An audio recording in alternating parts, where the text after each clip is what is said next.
And what it simply means is that we have to speak up. Whenever we have the opportunity, we have to speak up that racism is wrong. That's the S. And then the C is to call up our white brothers and sisters to join us in this struggle, just as you are here and behind us here. Because the reality is this fight cannot be won without the involvement of white brothers and sisters.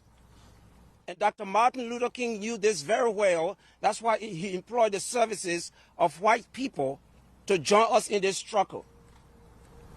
And then the R, we should rise up with sustained resilience.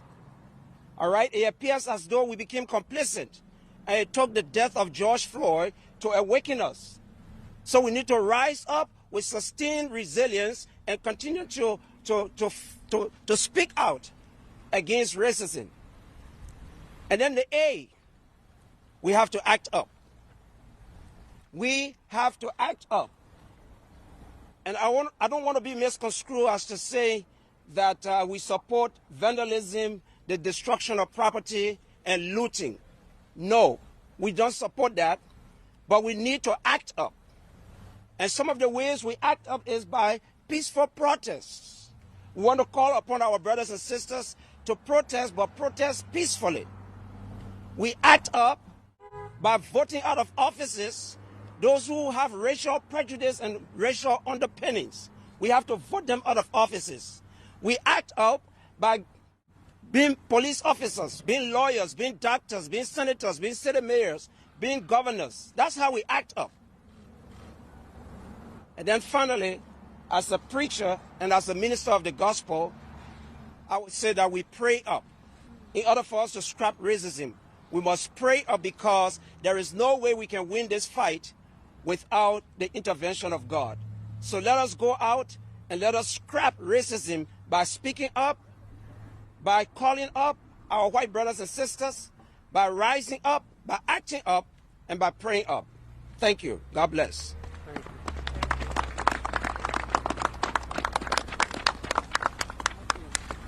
That was amazing. Thank you, Reverend. I'm Bonnie Jude. I'm a longtime resident of Brooklyn Center, and I want to introduce our next speaker, who is Matt Branch. Thank you. Daunte Wright. Just make sure we say his name and never forget. Thank you, Pastor Tobler, for those words and your spirit. I thank you all for joining us here today. We stand united as citizens of Brooklyn Center, as community members, and catalysts for the change our community and people demand to see. My name is Matt Branch. I'm a father, I'm a husband, I'm a son, I'm a brother, I'm an educator in Minneapolis, 40 hours a week, but I'm a youth worker at all times, everywhere I go. I do unarmed youth outreach in this area, unarmed. This includes crowd safety and dispersal, fight prevention and intervention, community safety for the youth, as well as safe spaces to interact. We actively engage with young people and young adults through conversations, sports, hanging out at the park, whatever it may be they're doing, we join them and use that as a means to engage, build, and grow with our young people. We meet them where they're at. Our goal as older adults is to guide, grow, build, and support the young people. Daunte Wright was just that, a young person. When I see people like Daunte Wright, Jamar Clark, Adam Toledo, and so many others who have been unjustly slain at the hands of peace officers, I don't see a threat, I don't feel fear, I don't feel intimidated, nor do I go into fight, flight, or freeze. And I definitely do not make life-ending mistakes. Rather, I see their potential, I see their futures, I see their power, and I see their strength. I see their benevolence, and I see them as leaders. I see them for who they are, who they can be, and most basically, I see their humanity. I'll say that again. On the most simplistic level, I see their humanity. This is more powerful and protective than any badge, gun, or Teflon I can carry with me. I see them for who they are, not what society and racial profiling have misled many of these officers to believe. I see them for who they are. Is that not what we all want? To be seen, to be heard and understood, to be respected and treated with such? to know that our lives are valued and not to be feared by the police. That fear officers claim to have when they are faced with us is the same fear I have when I see a cop. Not because I've done something wrong, but because I know the potential of an interaction with the police if I don't do everything white. If I don't do everything white and make them feel secure. I've been pulled over by the same BCPD officer on 3 occasions, 3 separate occasions, 2 of which I should have filed a complaint if I was not so naive or ignorant to the system. This officer pulled me over on 3 occasions. Never once did I receive a ticket or any type of citation. I received nothing more than hostile engagement and interaction. I've been followed out of gas stations and around the corner to my house. I've been blocked in the gas station while they run my plates. When I ask them, how's it going? What are you doing? I get no response. When I tell you I'm more afraid to drive in the city of Brooklyn Center than most surrounding areas, I need you to hear and respect my fear. Now, living in Brooklyn Center has truly been an honor in regards to the people and community, the culture and diversity, and the youth who live, work, and attend school or engage in this community. I attended a rally yesterday with my young people in downtown Minneapolis, a rally that drew young people from all across the metro together, an assembly of young people standing for themselves and their peers, standing for Daunte Wright. What I was able to witness was more powerful than any press conference, any adult speakers, anything I can stand before you and say today. I saw anger, pain, frustration, and hope. But I saw it coming from our young people in the most impactful of ways. Their anger turned to passion, their pain was articulated, their frustration was vocalized, harmonized, and synchronized. And the hope that they have was elevated. The hope was united and shone brighter than any police spotlight ever could. We stand here before you today with that same hope our young people showed us yesterday. We stand here united as community members, community leaders, citizens, to demand justice and systemic change on behalf of Daunte Wright and all lives lost at the hands of the police, as well as to prevent further loss of our brothers and sisters, our children, our fathers and mothers, our young people, and our future. Change must happen, and it has to be now. We will no longer wait. There's a rally tonight for educators from 4 to 6 outside of BCPD. And by educators, I mean teachers, AEs, SEAs, paraprofessionals, office admin, engineers, custodial staff, nutrition services, head office personnel, librarians, the due process clerk who comes into your building once a week. Everyone, volunteers, coaches, mentors, pastors, anyone who's had a teacher in some aspect of their life or has been a teacher in some way in their life. Your voice and presence are needed. We stand together as educators against over-policing, racial policing and profiling, and unjust policing of our young people. These practices have time and time again led to the loss of our young people, a pain that runs deep in a classroom, a pain that cannot be expressed, articulated, or eased with any amount of words. This is why we demand actionable systemic change on all levels. We demand justice. We demand peace from the police. We demand accountability. We demand civilian oversight committee for police, and I repeat that part about civilians. There's been a proposal for a review board that has active duty officers on it, and that is not acceptable, and we will not accept that as the City of Brooklyn Center. We demand a transparent and easily accessible process for filing police complaints. And distribution and education needs to come with that. If you don't know about a process, it does nobody any good. We demand a change in so-called policing tactics. No more traffic stops for petty violations in the City of Brooklyn Center. No more using those petty violations in an attempt to harass and look for other infractions. We demand to be seen, we demand to be heard, and we demand to be respected and valued as human beings by the officers and the system. We make these demands on behalf of our young people, on behalf of Daunte Wright, a life that was taken too soon, and on behalf of Daunte Wright Jr. Thank you.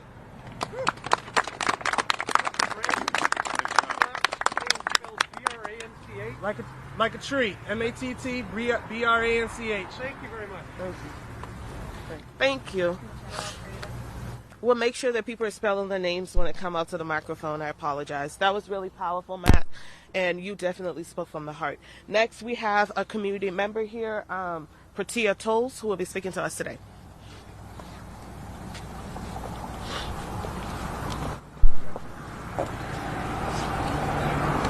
Hello. My name is Pratia Tolles. I'm a resident of Brooklyn Center, and I'm a mother of 2 beautiful black children. Since the murder of Daunte Wright, the community has come together to love and support one another. The people of Brooklyn Center have set up donation sites and have done an amazing job getting resources to the people who need them, because that is who we are, and we deserve to feel safe and protected within our community. Unfortunately, many people in our community haven't felt safe for a long time, and many more don't feel safe right now. And we need our local government to be restructured in a way that restores the sense of safety in our community. It's been a long-standing concern that the city manager position is someone that is not required to live in our city, is unelected, and therefore not accountable to the residents, yet sets and implements the city agenda, which affects our day-to-day lives. The city manager position is oversight for the police department, which leaves out oversight by our elected officials and our citizens.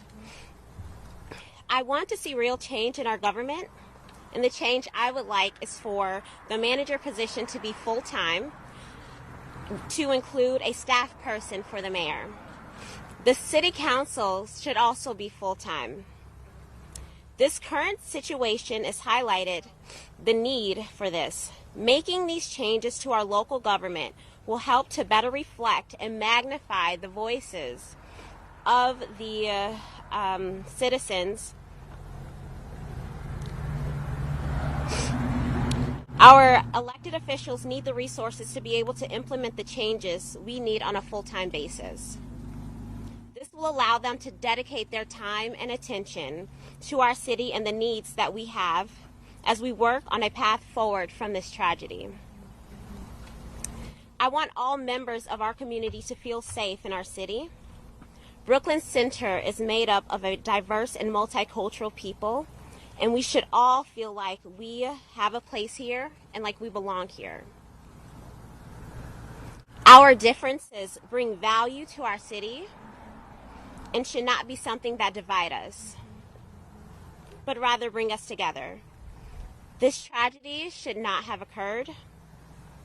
Our community does not have room for the lack of human life, and Daunte Wright should still be alive today. As a mother, I always fear that one of my children are victims of some type of tragedy, and my heart just drops. Years ago, when my brother was shot by Derek Chauvin, I received a call, and immediately I thought he was dead. I thought my brother was dead, and I had to allow that to register before I realized that he was alive. Now, although he didn't lose his life, his body, his physical body was harmed. His mental was harmed, and the shooting caused irreparable damage to our family and to our relationship, and to him mostly. We need our police to be held accountable, and we need them to act in a way that is appropriate to the citizens, to be able to protect us and to serve us, and to not be protected by the system that was set up against us. Thank you. Protea Tolles. Thank you very much. Thank you. Thank you so much, Pratia. Amazing. Our next citizen speaker is Stephen Cooper. Thank you. Good morning. Stephen is S-T-E-P-H-E-N and Cooper is C-O-O-P-E-R. And here we are again. How many times in your lifetime have we had to mourn a tragedy like this? How many times have we had to gather together under these kinds of circumstances because of fundamental failures? And those fundamental failures is that we do not fulfill our founding creed. And our founding creed is all people are of equal value and all people are of equal importance. And when the police and other governmental entities interact with people, they do not do that. They change the way they look at them on a variety of ways. Now, it's not just in these very public things that are happening right now that this happens. We've got to remember it happens every day, everywhere in America, in all kinds of different things, from selections for jobs, for opportunities to work, for everything that happens. The race of a person or other factors that have nothing to do with it determine what happens. We've got to correct that. Now, Brooklyn Center has created a rich and diverse population, which is a successful example for the entire state and perhaps the entire country. There are very few cities that the people get along as well as this, from so many different cultures, and the city works for the people. But there's so much we have to do to make that work in other ways. We have the opportunity to address some of these problems right now. We're going to have a new city manager, and we're going to have a new police chief, and we have other ordinances that are being considered. The only way that that will be a good thing is if the citizens of Brooklyn Center are involved deeply in those choices. That cannot be done in a vacuum. That cannot be done without interfacing with all of our communities and giving them the opportunity to say what they think about those kinds of things. We also have a number of other things that are important. It is important to remember the people who live here know this city so much better than the people who work here if they don't also live here. Yeah.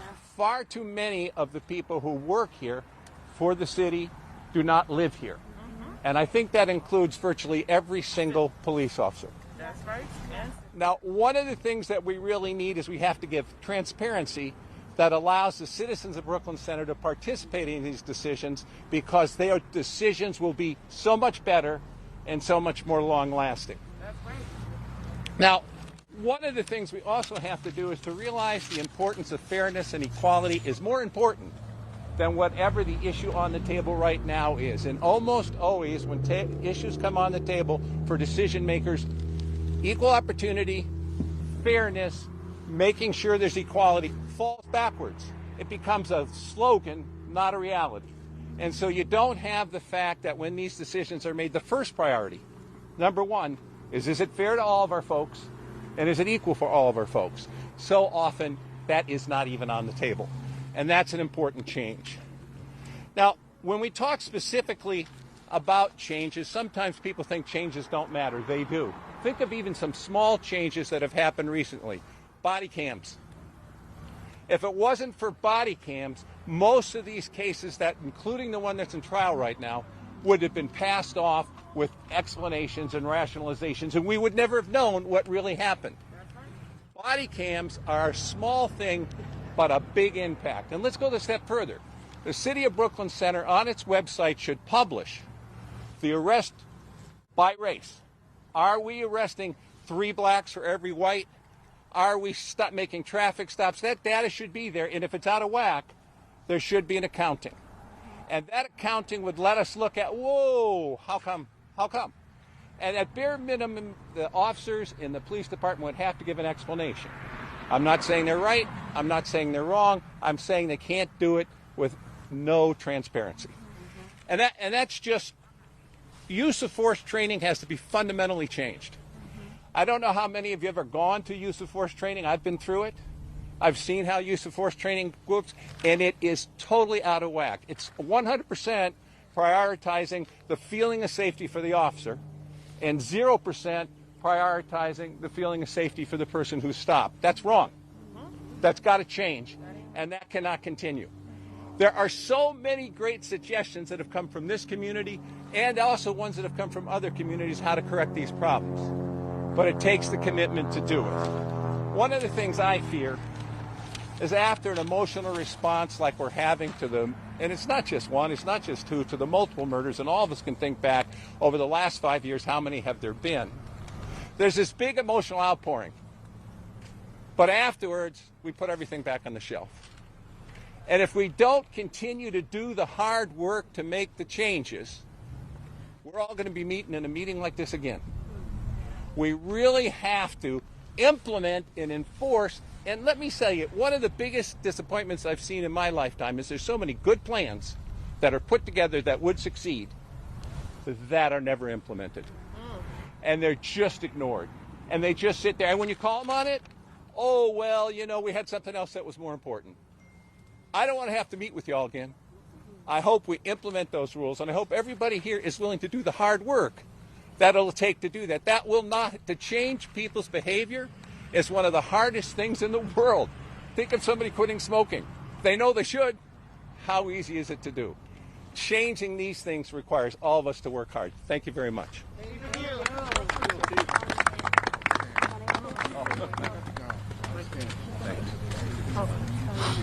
Thank you again, Steve. And this is the exact reason why myself and my husband moved here.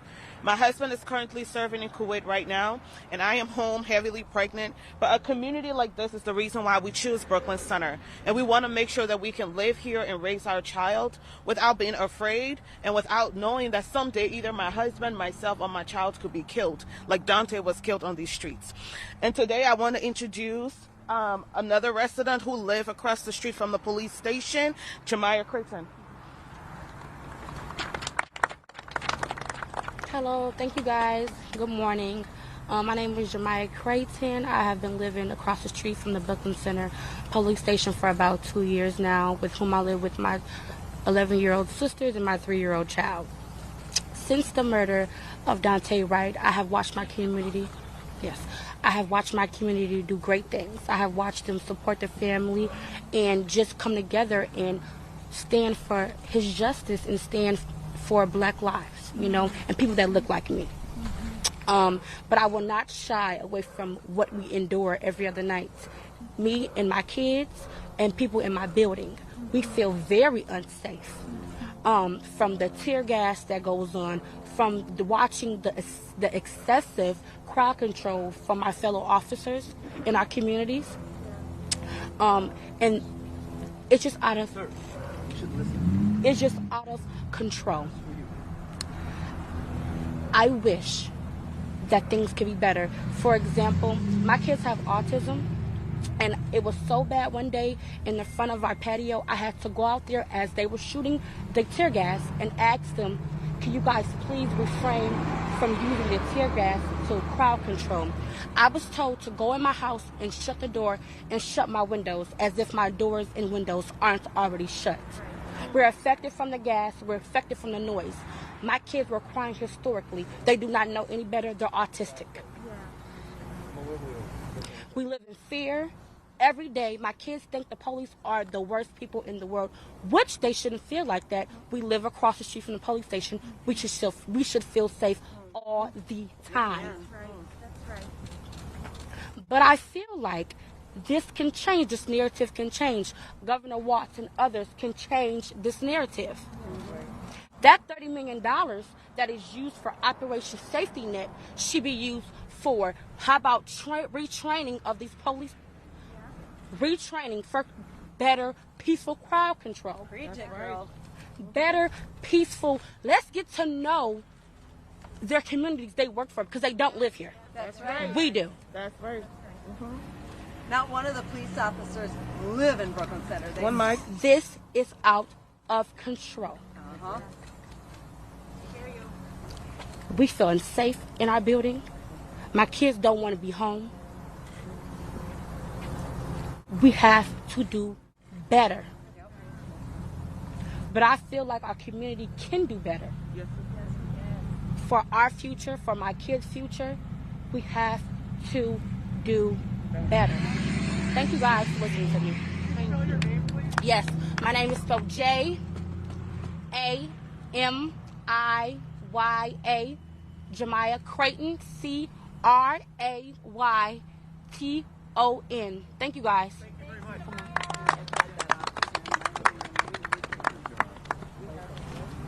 Thank you. And just if I could throw in one positive thing, you may know that our the school district and many of our churches are providing supplies and food and alternate shelter for the people living in the community. And so it doesn't take the place, it doesn't solve the problem of the citizens, but it's just one really positive thing that Brooklyn Center has come together to do. So the next speaker is our mayor, Mike Elliott.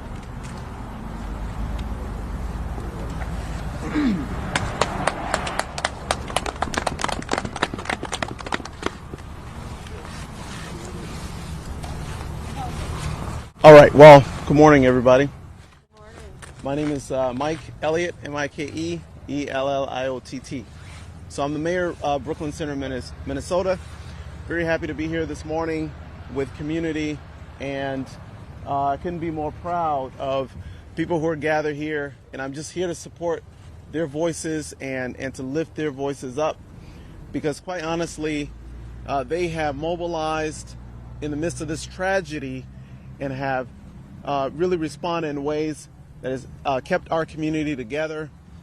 They have provided food, sustenance. They've provided basic necessities to their fellow community members.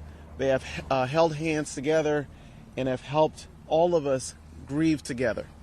I want to just say a quick word about Daunte and his family, because they are at the center of what's happened in our community. I've gotten some time to spend with Daunte and his family, and every time I'm in touch with them, I'm just reminded of how much love exists in that family, even in the midst of this tragedy. So Daunte's life mattered. And what community here is saying is that his life is going to continue to matter, because Daunte is such an important part of our community, and we're going to do all that we possibly can, all that is within our power, to make sure that we are implementing the kind of changes that would see that another Daunte life isn't lost. Thank you. I agree with just about everything that's been said here today. As we go forward, we need transformative change. We need accountability. We need transparency. I heard Stephen Cooper talk about making sure data is available in terms of arrest, who's being pulled over, who's being stopped, who's being arrested. We need transparency, because if we don't have transparency and we don't measure what we're doing, we don't know if we're doing better or not. So that's incredibly important. Jemiah spoke earlier, and in many ways, she and others who live next to the Brooklyn Center Police Department have been impacted by this tragedy more than perhaps obviously the only people that have been impacted more are Daunte's family. And they have really suffered through this tragedy.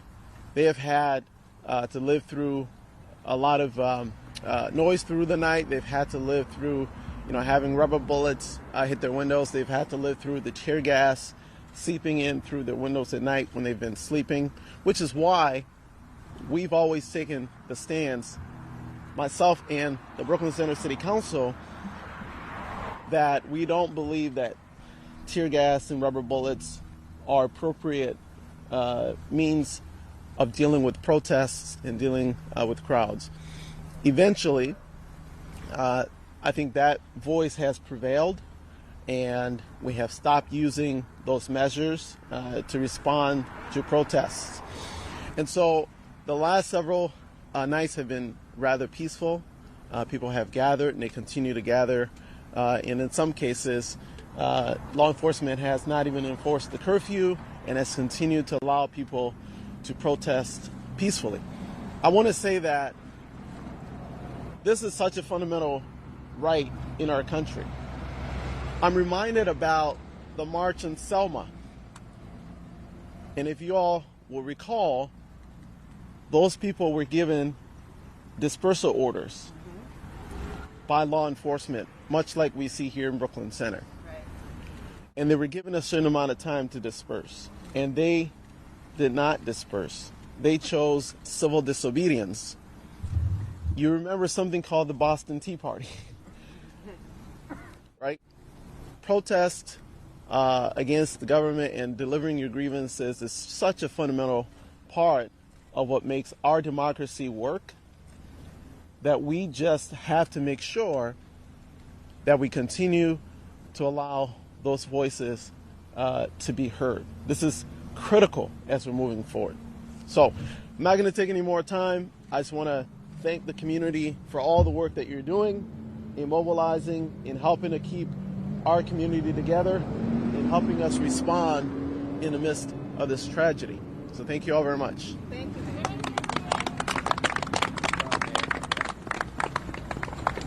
So I want to say thanks to our mayor for being here today to address us. I also want to send out a shout out to our city council members who are actually standing behind us in support today. And hopefully we can all move forward as a community to make sure that what happened to Daunte Wright do not happen to any one of us, do not happen to my child, do not happen to my husband. So thank you. And next, we would like to invite our congresswoman who also happens to be a very good friend of mine, Ilhan Omar, to speak. Thank you. We need a fight fire with fire. That's what we need to do.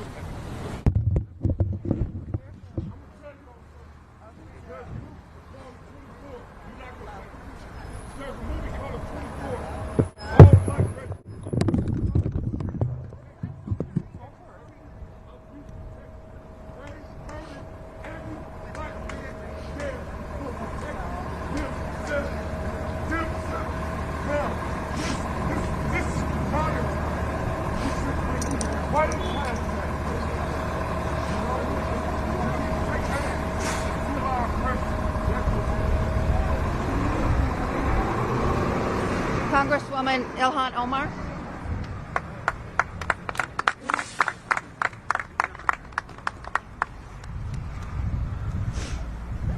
Well, good morning, everyone. I wanted to pause because those are really raw feelings of how many people in this community feel, and in this state and in this country feel. And so I am excited and really honored to be here in solidarity with my constituents, community leaders who have gathered here to make sure that in the midst of the commotion, that their voices are being uplifted and being centered as residents of Brooklyn Center. We are here at the site of where Daunte Wright was murdered in the hands of police, what I call state-sanctioned violence. We all know that there is a trial taking place at the neighboring city in my district in Minneapolis. And our communities are tired and exhausted, really, at this repeated offense and assault that continues to happen, where we continue to find ourselves in a state of mourning, in a state of exhaustion, in a state of trauma, and constantly seeing so much pain unearthed every single day, not just with the visual reminders of the lives that have been taken too soon by those who were sworn to protect, but also the actual witnessing that takes place, because this violence isn't taking place in some remote space. It's taking place in the midst of community where people are bearing witness every single time this violence is perpetrated within our communities. I have had the honor of representing Brooklyn Center in Congress for the last 2 years. And I know, as somebody who grew up in the neighboring city in Minneapolis, that Brooklyn Center really has been for all of us an example of how diversity thrives. This is a city where a beautiful fabric, mosaic of beautiful people from all over the world have gathered and created a community where they can all rely on one another and live peacefully together and work in supporting each other as they create a space of stability and survival for so many people who have come here as refugees as well into our state and into this city. And we have seen that example play out in the last week and a half, where people have gathered to collect resources, to distribute to community members, where so many of us have called into the residents of the buildings that are by the police precinct doing wellness check-ins, where you are seeing today community members share stories of how they have collectively bonded in the midst of this tragedy and how their resilience is going to get them through these challenging times. I know that we've been asking for accountability. We've been asking for transparency. We've been asking for transformational change. And I know, to me, that Black Lives Matter is not a hashtag and should never just be a hashtag. When we think about the police state, the police system, and we think about all of the systems of injustice that exist in this country, they are systems that have been created by men, and they are codified in law. And so all of the pain and the hurt and the trauma, not just experiencing by this community, by Minneapolis, by our state, by this nation, are pains and traumas that we can try to create relief for by implementing policies that move us forward. And so our community here in Brooklyn Center, and my district and our state and our country, is asking for us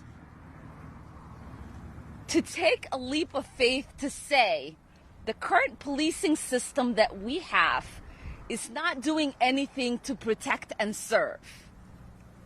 And so what will it take for us to have a system where we are all protected by? And what does it take for us to have the resources in our communities that would essentially provide the safety that we all need? I am constantly appalled by the fact that it is easy. It is easy for municipalities, for the state, for the federal government to readily come up with resources to police and brutalize people. But when it comes to coming up with resources to provide health care, to provide mental health services, to provide housing, to provide the things that we need for our well-being as a community so that we can thrive, they are put in the back burner. And people oftentimes will say, this is not the time. We don't have the resources. We're not sure how we're going to pay for it. We can't get people on the other side of the aisle to agree. And they are willing to do their press releases, to have their press conferences, to talk about how Black Lives Matter, to talk about racial justice, to talk about equality without actually lifting a finger in creating proposals that actually speak to those words. And so we have a slew of legislation that we've introduced on a federal level, some bills that we've actually passed in the House that are currently sitting in the Senate that move this country forward. And I am tired about people talking about the filibuster. I'm tired about people talking about the narrow margins we have in the Senate. It is time for people to go beyond the press releases, to go beyond the press conferences, and to actually do the right thing in moving our country towards progress. So I am thankful to all of you. Thank you for your resilience. Thank you for the invitation to be here. Thank you for giving me the honor to represent you. And I know that in this dark moment, we will walk together towards the light. And transformation will happen, and we will not rest until we get this country to be the one that we all aspire it to be. So thank you all.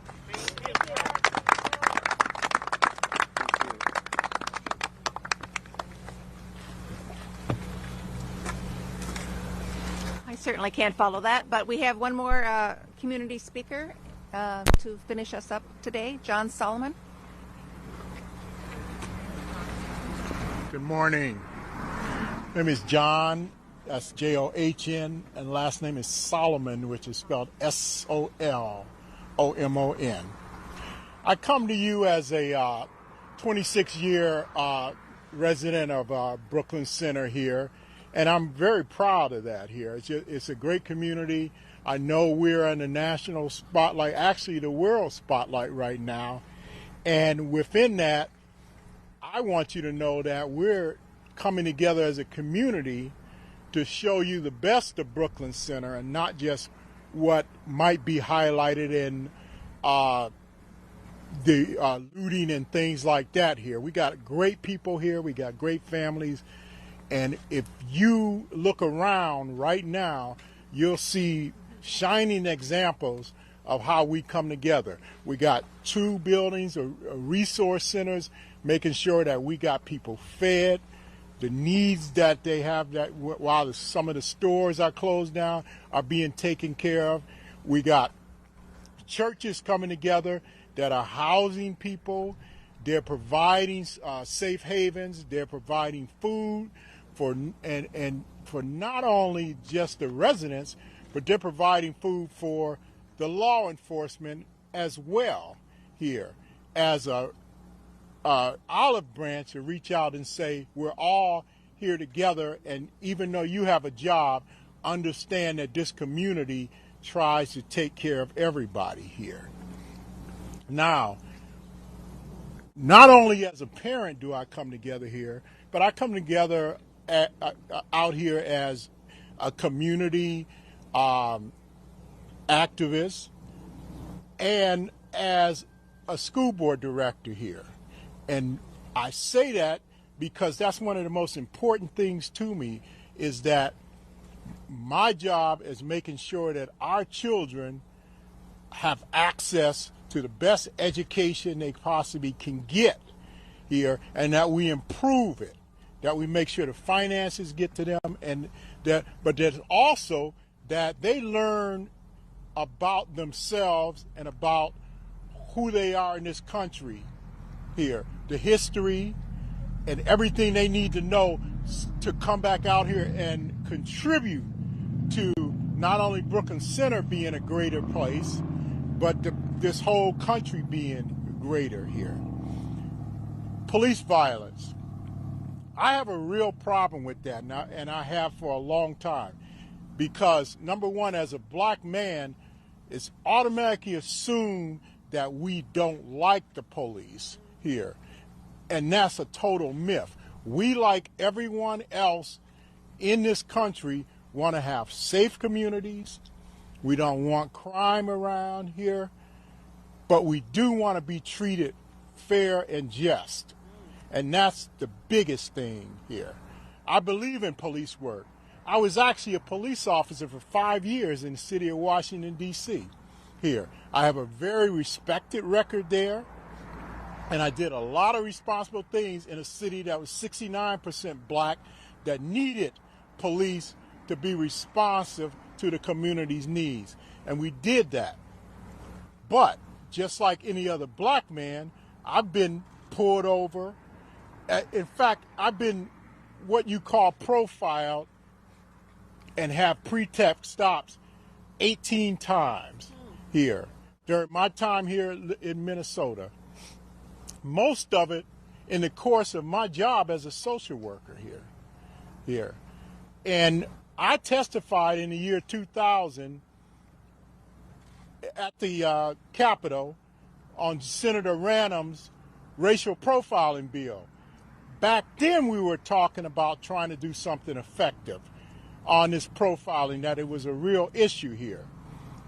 I think I was talking to Stone at that particular time there, because I can see, looking across the room, a lot of these senators are basically reading papers and doing everything to ignore it. And in turn, we didn't get much out of it here. Now, after that, I live every day with the simple fact that because we couldn't get across to these people, we lose people like Philando Castile, we lose people like Daunte Wright, young people who haunt me at night, because I say if they would have listened to me at that particular time, maybe those young people would still be here. So it's a problem. And it's a problem when you have 49 officers that don't even live in the community and they don't care about the community here. But they come here every day with a Call of Duty type mentality that it's like the gun is the first option here to deal with something. I've heard different officers at different places, overheard them say things like, we have to keep these animals in the cage here, you know, or as I heard a couple of them say, I come into Minneapolis every night, and every time I drive in, I feel like I'm coming to Africa. What kind of mentality is that for people? History. We go back from the time 156 years ago to when we had those 4 million ex-slaves walk off the plantations out in this world, and those little bit under 1 million free slaves that were already out here. And what did they ask for? Nothing but get out of the way, respect us, give me equity, give me justice, and allow me to be part of the progress of this country. We fought for that for 156 years now, to be part of the equity, the inclusion, and to be able to contribute to this country. And we're still fighting for it. But when you hear somebody say, be confrontational, people want to go run and say they want to be violent. And all we're saying is that we got to get past this mentality of people telling us you're asking for too much too soon here. Why do you want so much so soon? Take this and wait for this. Well, we can't do that anymore. We can't lose any more lives in the process. We have to be involved. One of the things I like about Brooklyn Center is that we got people out here that want to contribute to the success. They understand our plight, and they're asking, what can I do to help? And that's a community. And we're going to show you all that as a small community, we're going to set the example for this country here. What you see is what you're going to get. We're going to set the example for this country that how a city works together and how a city comes together in creating a direction that makes this country better here. So I just want you to look around and see, as you're here in our city, the good things that are going on, not just the boarded up stores and the things like that. You got people doing great things.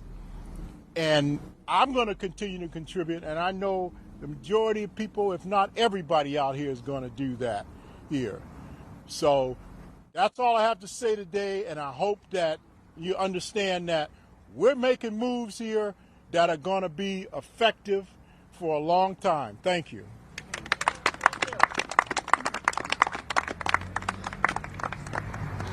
Thank you all. And this is going to summarize our press conference today, our speakers. And we are open for questions from the press.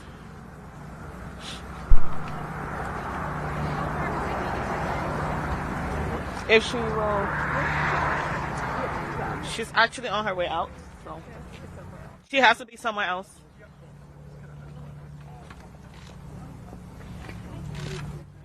Any others? Any other questions? No? Okay, thank you all. Thank you for coming, everybody.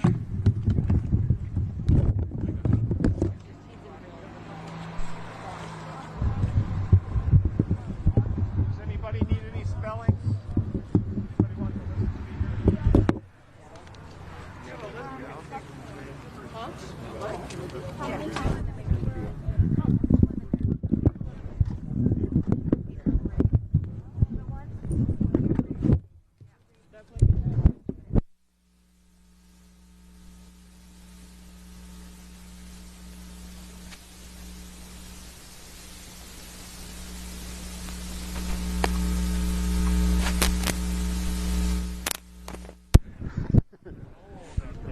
Hey.